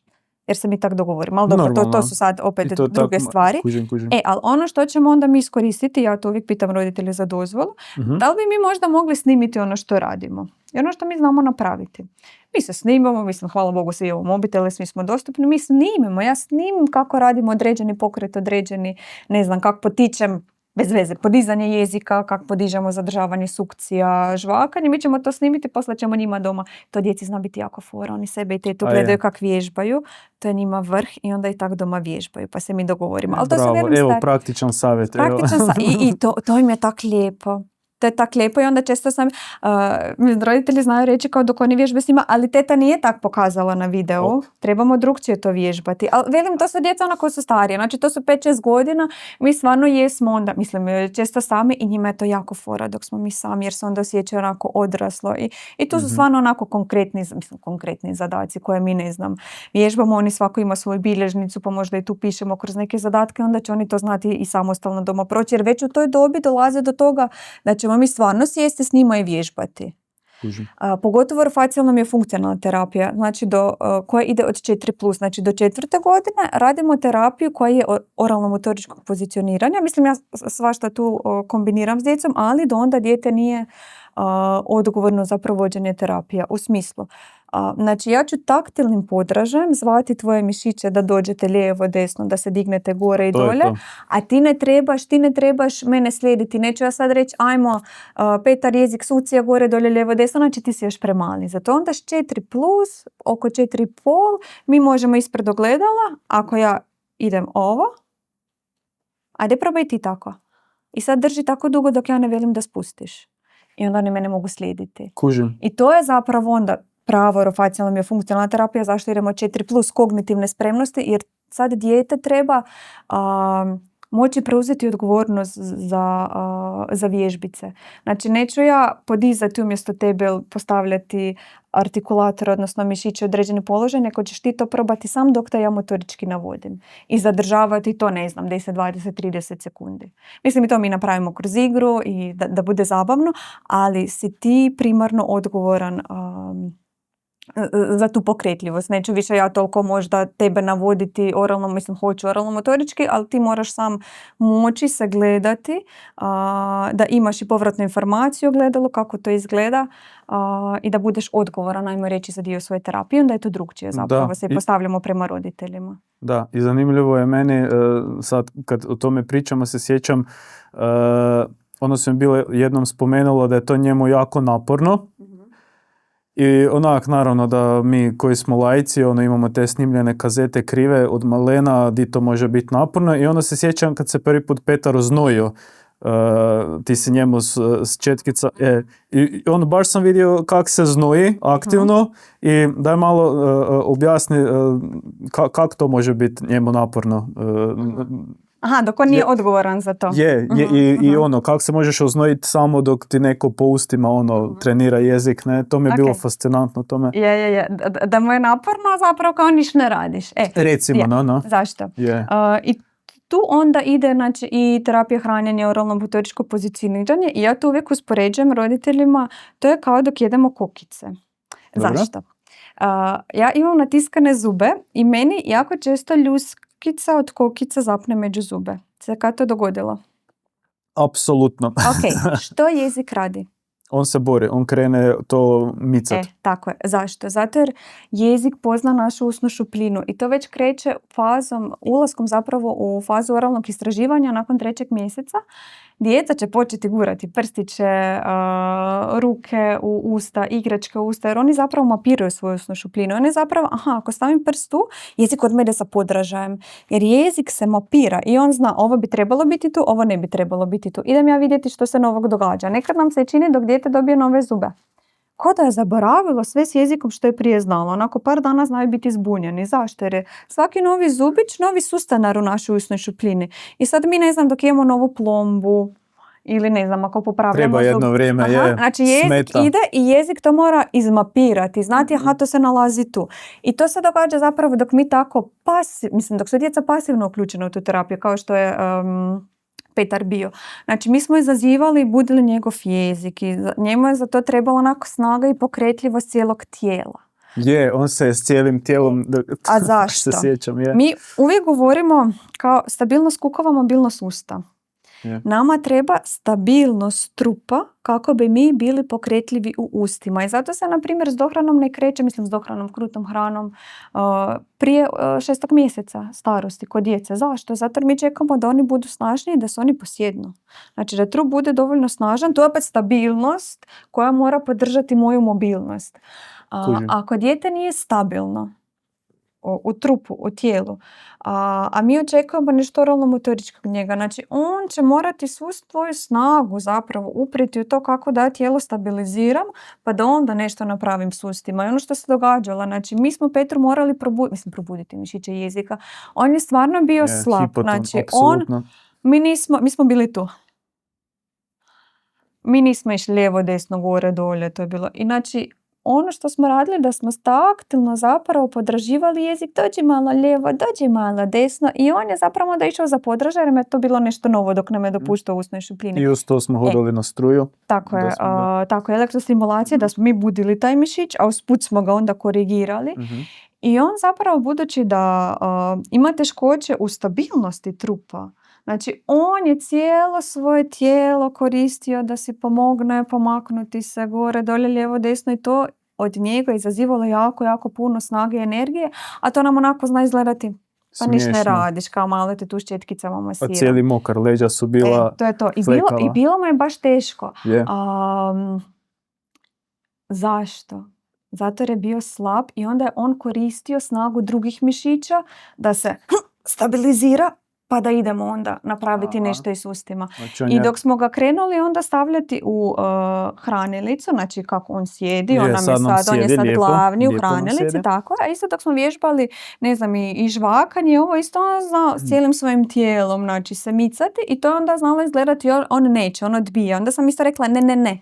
On sebi traži stabilnost i daje si snagu da to prožvače. Znači jer nema dovoljno snagu tu, nego će onda doslovno mi smo povezani od glave do pete, doslovno će nožice malo stisnuti, trbuć će stisnuti da si zapravo pokrene tu snagu žvakanja. Jer onda njemu cijelo tijelo zapravo sudjeluje u tome da mi probudimo, sad je to njemu jednostavno, znači lijevo, desno, gore, dolje, on je to stvarno onako savladao i to perfektno, ali stvarno i mi radimo dalje na tome, na onim stvarima koje su teške, ali opet budući da stvarno nam je ta stabilnost, mislim je to problem, znači ne možemo se mi sami stabilizirati, odnosno Petar još ne može samostalno, ne znam, sjediti, da mora onda tu stabilnost probati izvući iz ostatka tijela i stvarno nam se onda nekad to zna činiti, odbija, neće i onda sam ja tu tako je treba prepoznati obrasce pokreta, ne. To je stvarno tako bilo. On pokušava, kao bez brige, da ga opet ne okrivimo, je sad nisi suradljiv si, isto dok se ono zna, znači on je bio suradljiv, ali stvarno je i to je ta njegova želja i volja, a Petar stvarno ima veliku volju za učenje, znači on ja često znam reći, mislim teta te izmučila, ali mislim jesmo ga izmučili, ali on nije odustao, znači on nije pogazio neću, nek se borio, radio i zato se toliko zapravo znojio, zato mi je bilo toliko teško, a on je htio to naučiti. I mogu posvjedočiti, on dolazi na terapije s voljom i veseli se svaki put i to je ja mislim najbitnije na kraju. Iako mu je i teško, znači njemu je teško, ali mu je okej. Znači nije to je njemu, mislim da stvarno sigurna okolina. a i lijepo mu je malo izaći, kam god sam da idemo i onda još idemo pogotovo nekam. kad vidim tetu Luciju, super. Htio sam se vratiti na ovaj dio. Mene u početku mi je bilo, kad dobiš dijete koje ima kompleksne probleme, puno toga, ne znaš kaj je prvo. Sad kod njega ima tu artrogripozu, pa smo mi prvo krenuli sa tim kad ćemo mi njemu koljeno operirati, kakve veze ima koljeno, ima kanilu, sondu, ajmo prvo jesti. Onda smo išli prvo za to disanje jesti i onda je to onak sve nekak preraslo u tu komunikaciju i stabilnost i zapravo mislim da je najbitnije upravo ono što mi radimo, stalno se prilagođavati, raditi na svemu, ali nekak prioritet staviti na komunikaciju i dati mu nekak onak mogućnost da normalno živi i da se normalno kreće, da se može normalno igrat. Zato je meni pričamo o logopediji, a zapravo smo sad pričali o svemu, o cijelom tijelu, o sjedenju, o stabilnosti, ne? I onda ja mislim da, evo, ti si tu stvarno super, dobar terapeut stvarno mora prepoznat kaj treba raditi, a ne samo gurat svoje, ja radim s tog toolsom i onda svakom djetetu svaki put gurat. Ne? I to stvarno, i to mi radimo s Petrom. Znači, prvo smo se fokusirali na to da on nama uopće dopušta dodire bilo kaj. Onda smo išli, znači nazva sonda je zamijenjena pegom, kaj nam je olakšalo ulazak u usnu šupljinu i dodire super. I onda smo krenuli, znači napravilo se i gutanja, da vidimo da li nema aspiracije, pa smo krenuli s ranjenjem.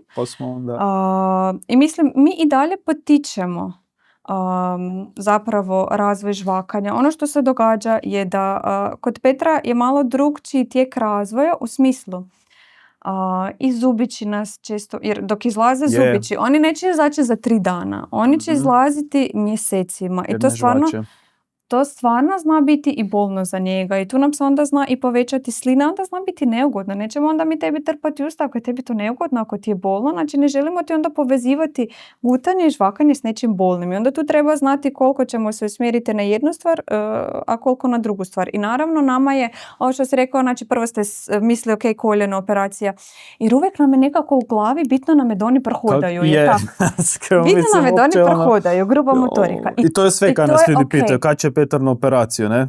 A mislim, I to je okej. Mislim, i to je okej, jer smo stvarno, mi često fokusirani... Podcast, mi smo često fokusirani na tu grubu motoriku, ali mi moramo vidjeti što je u tom trenutku najkorisnije za tebe, najkorisnije za zapravo funkcioniranje cijele obitelji. Točno tako. I ono što je nama trebalo, znači nama je trebalo prvo da mi možemo omogućiti njemu mogućnost bilo kakvih dodira, izvan oralno i unutar usne šupljine, da mi tebi možemo polako početi nuditi hranu i oralno. I onda vidimo kako nam to ide. I onda je tu odluka u smislu. Ovo što sam rekla, znači mi smo vidjeli da je Petar kognitivno jako visoko. I što nam je sad bitnije? Bitnije. Da li ćemo mi tebe forsirati, jer mi ćemo se još jedan period, koliko će trajati ne znam, ali mi ćemo se još jedan period stvarno zabavljati i raditi s tim da i prožvačeš i dok nam zubići svi napokon izađu, mislim to ćemo napraviti fešta sigurno. Ali nek ne trpi ovo, kužim. Tako je, ali ako mi znamo, ok, to će ići, to sad ima svoj tijek, možda je malo sporije nego bi mi htjeli. Mislim, normalno mi bi odmah sve htjeli sutra. Ali možda velim, je malo sporije, ali mi moramo vidjeti da se ti razvijaš, znači da ti se gruba motorika razvije, da kako si ti snažniji u trupu, da ćeš tako biti snažniji i oralno i moći ćemo više žvakati i jesti. Ali moramo podržati tvoj kognitivni emocionalni razvoj u smislu. Ti moraš moći s nama komunicirati, ti moraš nama znati reći što želiš, što ti se sviđa, što ti se ne sviđa, što te boli. Jer ono isto ne znam, zašto je bitno znati, ne znam, gdje je glava, gdje je noga, da ti znaš ispričati što te muči ako te nekad muči, ako te boli trbuh, da nam znaš pokazati, aha, boli me trbuh. Tako da u ovoj fazi ja mislim da je puno bitnije Petru dati, jer on ima toliko potencijala, znači on je stvarno toliko kognitivno, ja to tvrdim jasno i odgovorno i stojim iza toga, da on nas toliko razumije i mi to stvarno sad vidimo iz tjedna u tjedan. Znači ja njemu, i ja ga sad testiram, onak bez veze, nismo nikad vježbali, znači pokažem mu policajku i doktora ko liječi ljude, ko lovi lopove, Petar zna, Petar nam pokaže. Znači, on je toliko, ali ne bez veze, ne da on pogodio, nek toliko nam svaki put mi dajemo nove materijale. Ne da mi vježbamo dvije iste slike i to zapravo dok smo mi krenuli sa slikama, to se i snimao, onim velikima. To uopće nije bilo namijenjeno slika Petru. To sam ja imala neke slike i onda nešto smo se igrali i ja sam skužila, ok, ti ovo razumiješ, idem ja isprobati. Kako ćeš reagirati na to? I on me je reagirao. Znači, super si, razumiješ. Znači, nećemo mi stalno koristiti 10 istih slika i mi ne ga naučiti, sad mi pokažeš što je ovo, što je ovo. I to isto zna biti zabluda. Znači, mi koristimo uvijek istu sliku predmeta i oni nauče. Ne, mi mu stalno mijenjamo. Mi stalno uvodimo nove materijale i stvarno vidimo Petar, on to poprati, on to razumije. I sad u ovoj dobi ga je jako bitno u tome podržati jer će on biti stariji. Kako je on stariji, on više toga razumije, on više toga zna, on će biti više frustriran ako neće moći komunicirati s nama. To sam baš htio pitat, koji ti je plan za dalje i točno sam to htio pitat. Vidim ga već sad dok mi želi nešto pokazati, a ne zna kak. Jako se ljuti ako ga... Frustrira se, jer znači sad su mogućnosti ono što ja vidim tu ili ono što mi imamo pripremljeno za tebe. Tako da mi stvarno smo razgovarali, a mislim da je za njega visoko tehnološko sredstvo komunikacije, znači nešto što će reagirati na njegov pogled. Tako da ćemo ići u smjeru toga, ne da ja radim jer ja nisam stručnjak za to, nego ćemo... Mislim, išli smo probati, ali problem je kad Petar stalno s glavom radi to, ali tu treba onda... tako je. I tu ćemo sad onda tražiti, mislim, nema alternative puno... nekve. Tako je, alternative i tražit ćemo, mislim, i kontakte da se nađe stvarno najbolje sredstvo komunikacije, najbolje možda i stolac za to kako da se njega tu stabilizira, kako, tako da to ćemo sve istražiti, ali mislim da je to nešto na što se treba trenutno fokusirati. Da na onda što više od toga da ne bude frustriran, jer dok ćemo mi znati komunicirati, mislim, znamo komunicirati, ali dok ćemo imati sredstva komunikacije da mi komuniciramo o više toga, onda ćemo se možda znati i stvarno i mislim ljepše. Mislim sad isto se dogovorimo s Petrom, ali ono kad je vrijeme za vježbanje ovoga, kad je vrijeme za vježbanje onoga, mislim on će sad imati 4 godine i svašta ćemo mi isto sad moći, to me jako veseli. Ono što smo mi isto počeli sad s njim je izazivati glasanje. Počeo je Petar, ima glas za mamu i ima glas za mene, nisu isti glasovi. Ali to je to. I baš, znači, izazivamo... ali isto s cijelim tijelom. Ali zato jer treba snagu, jer mislim kako funkcioniramo, kako se glas proizvodi. Znači nama treba snaga trbušnih mišića da mi skontroliramo taj izdisaj koji kad prolazi onda nam glasnice vibriraju, da dolazi do fonacije, do rezonancije. Znači, treba proizvesti, nama treba snaga izdisaja. Pogotovo kad ti zrak ide tu van, a ne ide kroz glasnice. Tako da smo počeli koristiti govorni filter gdje i mislim sad mi već brbljamo skupa. Igramo se, prvo nam isto to bilo teško. Glas je bio prvo jedva smo ga dobili, sad već i intonaciju Petar zna ponavljati, to nam je bilo fora. Tako da ga učimo zapravo koji svako tipično dijete koje krene onako brbljati, vokalizirati, prvo moraš istražiti svoj glas da bi te onda mogli naučiti, ne znam, vokale, konsonante, neke slogove. Prvo se bojao jedno vrijeme opće glasa. Nije bio jer je to poznat. bilo čudno, mislim, što je, a sad je njemu to fora, znači sad uspije proizvesti malo glas i bezgovorno. Ali samo kod tebe, doma neće ventil. Rijetko kad, ne? Ali tamo je baš ono fora. I zato i to je to na čemu ćemo isto raditi. Budemo, I mislim, ne.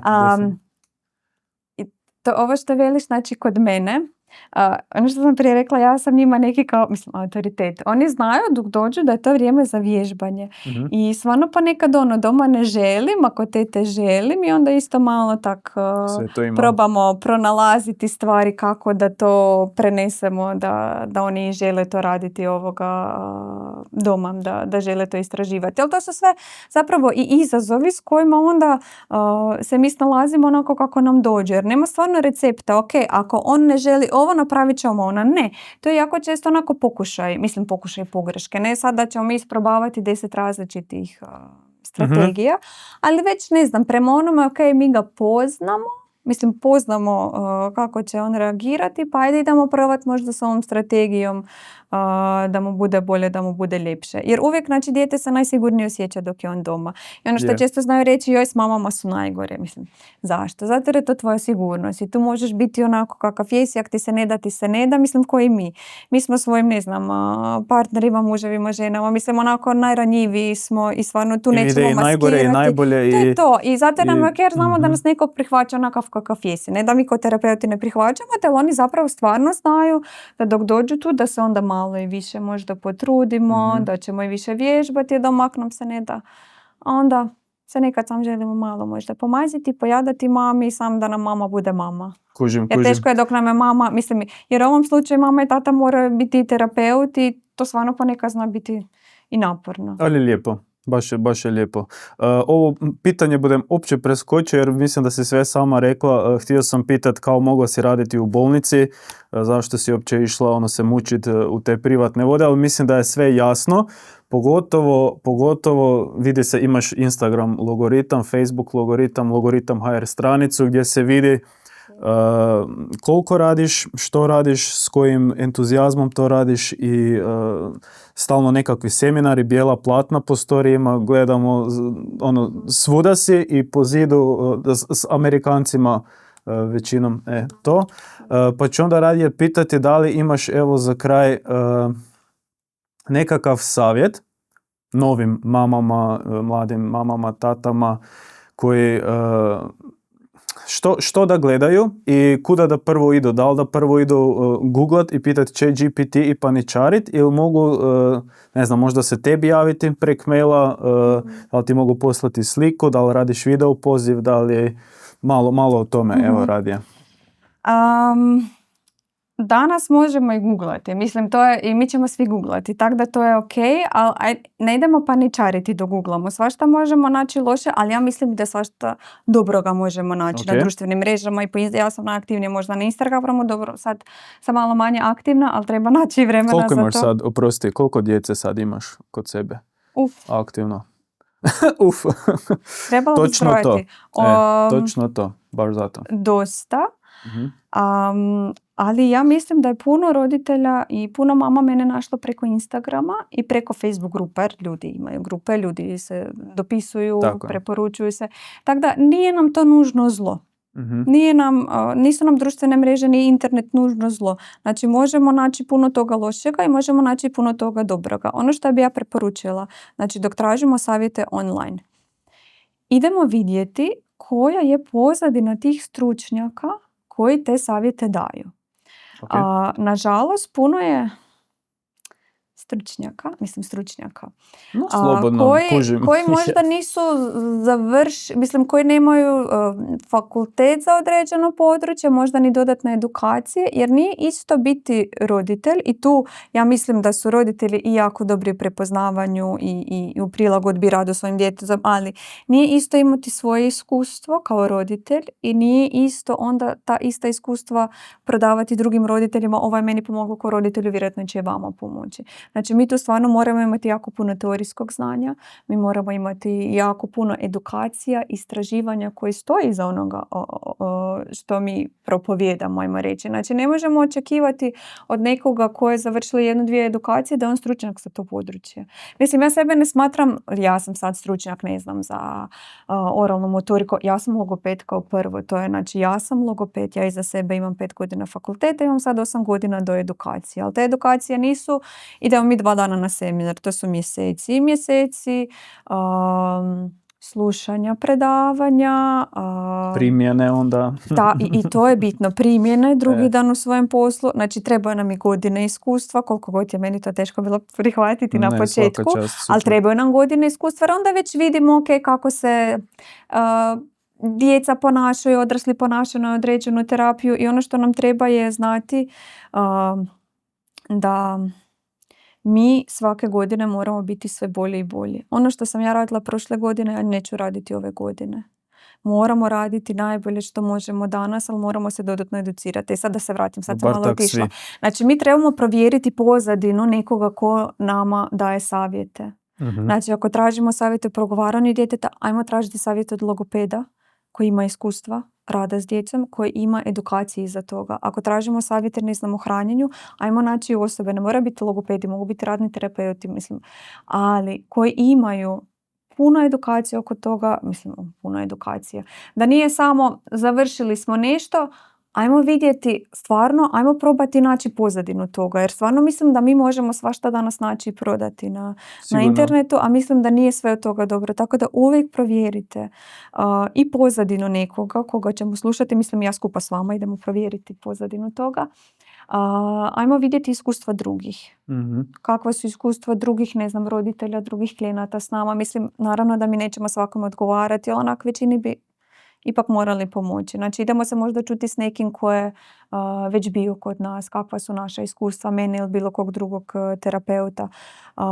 Apsolutno mi možete poslati mail, ja ću prema tome, ne znam, vas uputiti, ajde idite prvo tu ili tamo. Mislim, meni znaju roditelji poslati i opisati što se događa. Onda ja velim, prema ovome i vi jeste kandidat za ovu procjenu, no ja bih voljela da prvo napraviti ovo da isključimo, ne znam.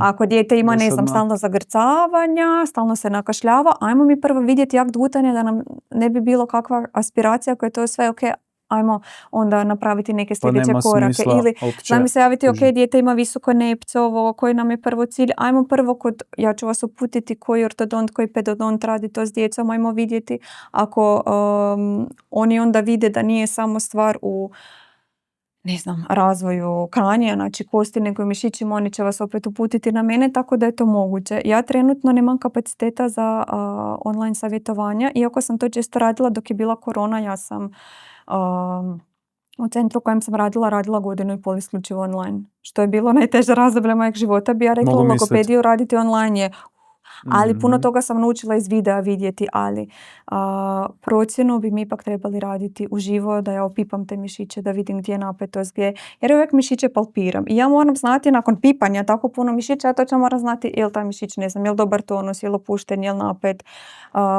koji mišić trebamo poticati, koji mišić trebamo opuštati, tako da to se baš ne može napraviti kroz video. Mislim, postoje razna savjetovanja poticanja jezičnog govornog razvoja, to su sve ok, ja ih trenutno stvarno nemam kapaciteta raditi, ali postoje kolegice koje ih rade i na koje onda mogu uputiti roditelje. Ali ako vi kao roditelj, vi kao mama, vi kao tata osjećate da nešto nije ok, idite na procjenu. Ponekad nam treba toliko malo, ne znam ako dijete kasnije progovorilo, nekad nam stvarno samo malo treba uputiti kako da mi potičemo taj razvoj. I uvijek velim roditeljima, ja nisam onako sad ja znam kako poticati, nije to meni došlo prirodno. Znači ja imam puno edukacije za sebe i puno rada, pa mislim i ja mogu detektirati ok, u čemu je problem, jer je komunikacija problem, je li jezično razumijevanje, ili možda nešto oralno-motoričke prirode, iako nam oralna motorika uglavnom ne narušava pojavu govora, nego samo kvalitetu govora, ali ok, možemo detektirati u čemu je problem, pa vas možemo možda uputiti kako da potičemo daljnji razvoj kod djeteta, ali čekati da dijete bude starije, čekati da navrši 3 godine ili, jako dobri savjeti, on je muško, bude, ili i njegov tata je tako, joj, ma i moja susjeda je 4 godine progovorila, ili kako sad, joj, nama nekad nije bilo ništa, njima svima. Znači samo vi prema svojem to odbacite. feelingu. Zašto? Kužim. Slijedite svoj osjećaj. Najgora stvar što možete izgubiti. Malo vremena, no? Su vremeni i možda malo novaca, ali vi ćete se osjećati sigurno. Jer znaju isto doći roditelji koji mi vele, mi smo osjećali da nešto nije ok, svi su nas uvjeravali da je sve ok. I onda im je žao zašto nismo slušali sebe. Tako da stvarno mi nemamo što izgubiti, djetetu neće to naštetiti. Jer uvijek nekako prvo govorimo prerano je, a onda dok dođemo kasnije nas svi pitaju gdje smo bili do sad. A mislim, ajmo se mi dogovoriti. Znači, nema ranoga. Mislim, moja najmlađa beba koja je bila kod mene imala 7 dana. Mislim, o čemu mi govorimo? S teškoćama dojenja. Zato, mislim, mi krećemo koristiti čelično-obrazusni jezik čim se mi rodimo. Znači, mi odmah možemo procjenjivati. Tako da, ako nešto nije ok, ajmo mi to i odmah, jer dok smo mi mali, često je puno brži proces i vrijeme trajanja terapije. Nekad se samo govorimo s roditeljima za praćenje, damo im zadatke, idemo se vidjeti za mjesec i pol, stvarno nekad može biti samo povremeno savjetovanje i sve nam to dođe na ok, nego da čekamo bude ne bude. Čekanje onako. Nekad stvarno djeca to polove, u velikom broju slučaja ne polove i onda imamo dijete koje je već duže u frustraciji, roditelji koji su već duže u frustraciji, pa nam je teže zapravo neke stvari i a nećemo reći popraviti, nego poboljšati i rehabilitirati, a mogli smo možda to riješiti puno prije i puno jednostavnije. Mislim, opet, nikad nije kasno. Nikad nije kasno. Ja vam nikad neću reći gdje ste bili do sad, ok, svi imaju svoje razloge. Ali dođete čim vam je ono na prvi da nam film. je jednostavnije brže napraviti dok su oni mali neke stvari, a je. Čisto zato jer mišić ili znači tijelo nije dugo bilo u nekim obrascima koji su možda krivi ili spori, nego smo ga opet preusmjerili, ajde idemo na malo bolji i brži put. Kužim. Evo, veliš nemaš kapacitete, ali ja mislim da ovaj današnji razgovor bude stvarno jako pomogao mnogima. Ja ti želim dalje sreću u radu. Hvala što si pronašla vremena. Stavit ću taj logoritam HR, Instagram i Face, mogu te pronaći, ako im se ne javiš odmah nek ne zamjere. Na mail odgovaram, na mailove uglavnom odgovaram u roku od 1 dana, ako je vikend, za vikend ne odgovarati, ali uglavnom odgovaramo ako provjeravam i spamove, tako da stvarno odgovorit ću na mailove. Mogu ti se javiti, ništa, hvala ti. Hvala na pozivu, bilo mi jako lijepo. Meni isto.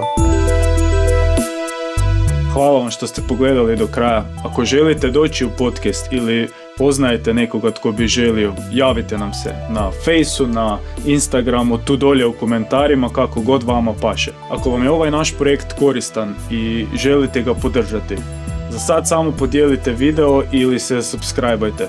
Tako nam za sad možete najbolje pomoći. Vidimo se u sljedećem.